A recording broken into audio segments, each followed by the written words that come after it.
Hello, everybody. Thank you all for coming. My name is Doug Fontaine. I've been a very close and personal friend of Bricket's for going on the better of 20 years now. Incredible guy. And I couldn't think of anybody else better to run for this position as mayor of our great city of Greenfield here, having the knowledge and the insight of the workings of the town for as long as I've known him, 20 years. Being an active part of the community for that long as well. He's been a great friend, a true friend, and I couldn't be more proud of him to be running for this position. And without further ado, I'd like to introduce you to the future mayor of Greenfield, Bricket, Allis.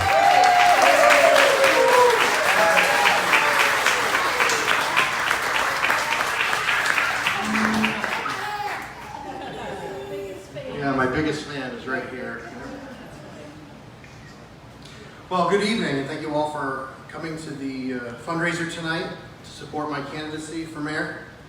I'm truly humbled to see all of you here tonight. I'd like to start by saying in the short month since I officially announced my candidacy to be the next mayor of Greenfield, I received a huge outpouring of support from many residents, taxpayers, and business owners alike, many of whom I didn't even know previously, who reached out to me. That says a lot. I see many of you here tonight, and I thank you all for being here. I want to acknowledge the incredibly hardworking and dedicated folks who are helping run this campaign.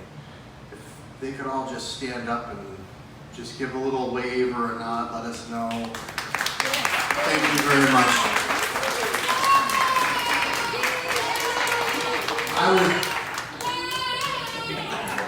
Lily thanks you as well. I would not be able to succeed in this campaign without the hard work and dedication of those folks. So thank you very much again. So the first thing I'd like to do before I get into the nuts and bolts of the speech is to say that today is the 75th anniversary of D-Day. And on this day in history, the U.S., alongside Allied forces, parachuted into drop zones across France and landed on the 5 assault beaches of Normandy to carry out Operation Overlord. Operation Overlord is widely regarded as the beginning of the end of World War II. And that war was to liberate Northwest Europe from the repulsive and vicious German occupation. 2,501 American soldiers were lost on that day, along with 1,913 Allied soldiers.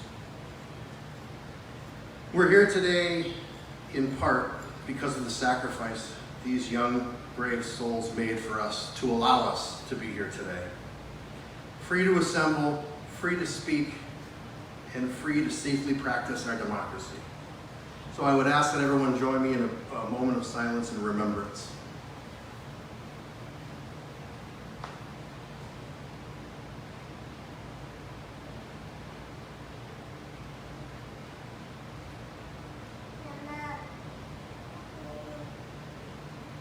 Thank you very much.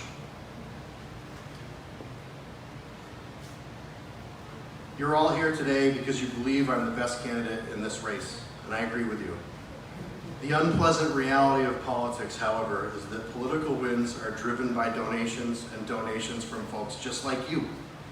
These donations are the vehicle to drive this campaign's message to the voters of Greenfield. For the last 2 months, I've been working tirelessly for you and the rest of our community as a member of the Council Ways and Means Subcommittee.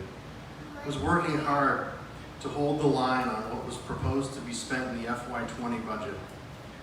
While there was not the ability to lower the budget, we were able to keep it from being increased, a move that would have created a need to increase taxes even further, almost adding an additional 50 cents to the already $104 increase. More importantly, over that two-month period, I was able to call attention to what and how much the city is spending.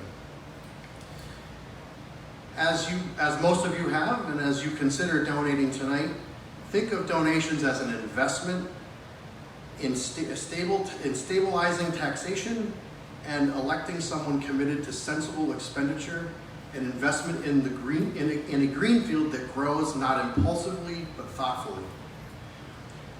For the last 19 years serving on the council, I have each year reviewed and studied the budget line by line. I've voted to reduce line items when I felt there was an excess that was unnecessary or simply not justified. The practice of reviewing and asking the requisite questions to determine the necessity for modifying the budget is the most important duty that the council is tasked with.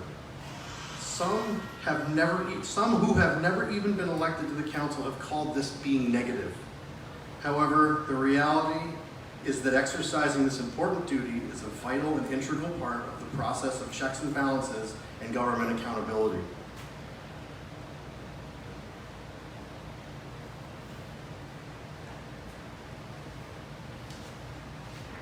I've always taken seriously, in my 19 years of service, the job that I do as an elected official. To view the taxpayers' money as I do my own. As your next mayor, I will always welcome questions and welcome the opportunity to have broad discussions about the needs for each budget line item and the operating budget and capital budget items and prioritize projects to make sure that the city has what it needs in every department. If we as a community do not start to prioritize what we need over what we want in a reasonable and rational manner and continue down the current path of unsustainable spending, the already mounting financial burden on the most vulnerable citizens among us will continue to spread to more and more households and families. Greenfield no longer has the luxury of subscribing to the, quote, everything is important mentality. Coming to this reality and addressing the problem is the responsible thing to do. I intend to do the heavy lifting and to make the tough decisions.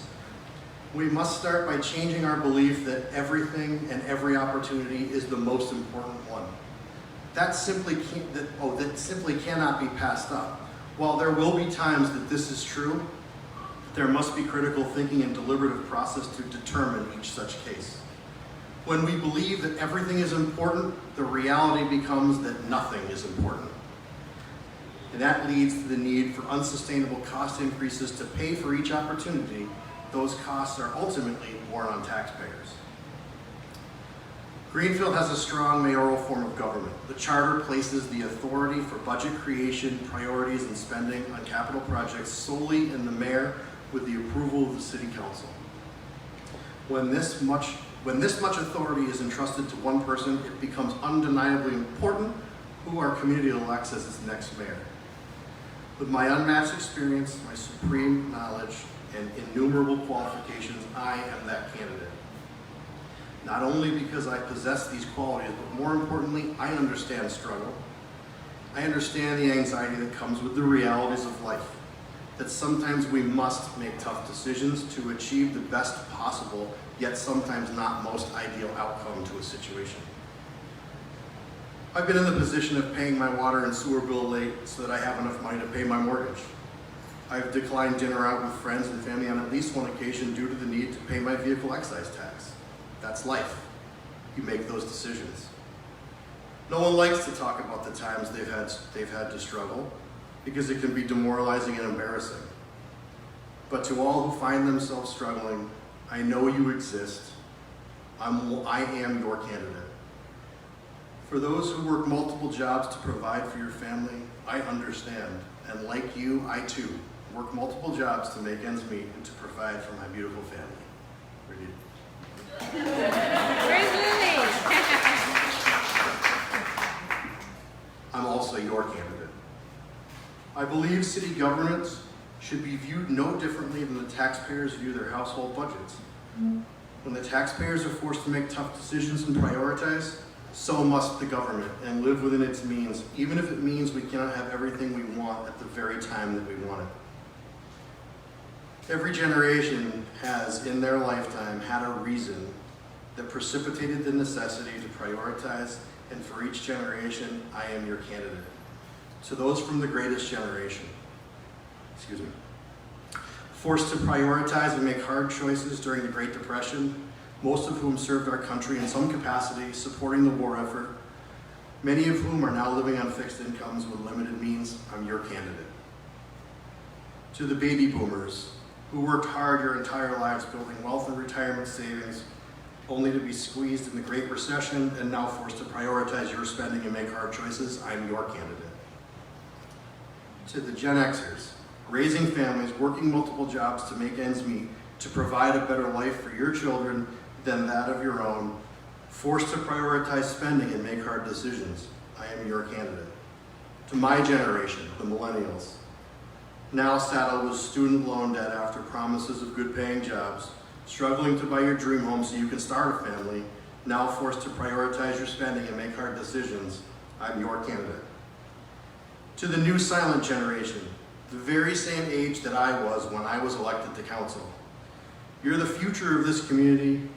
You're about to embark on your lives as adults. This will be your first chance to make your voice heard, to vote for in your first election. You are now Greenfield's future. It is my hope you learn to prioritize your spending and make the hard decisions that life requires. I am your candidate. Politicians make many promises, most of which cannot be fulfilled. Luckily, I'm a public servant and not a politician. And I make only one promise. And I made that promise at my campaign address, and I quote, I cannot promise to lower taxes, but as your next mayor, I promise I will never stop trying to stabilize taxation and your tax bills through real prioritization, planning, and fiscal restraint.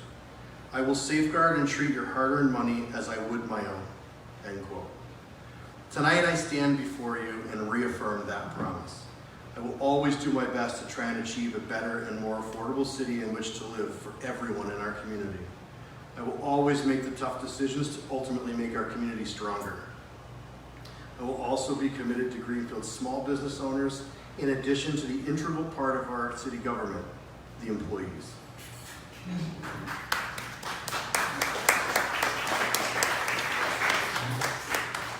I'm committed to Greenfield, and I'm committed to all of you.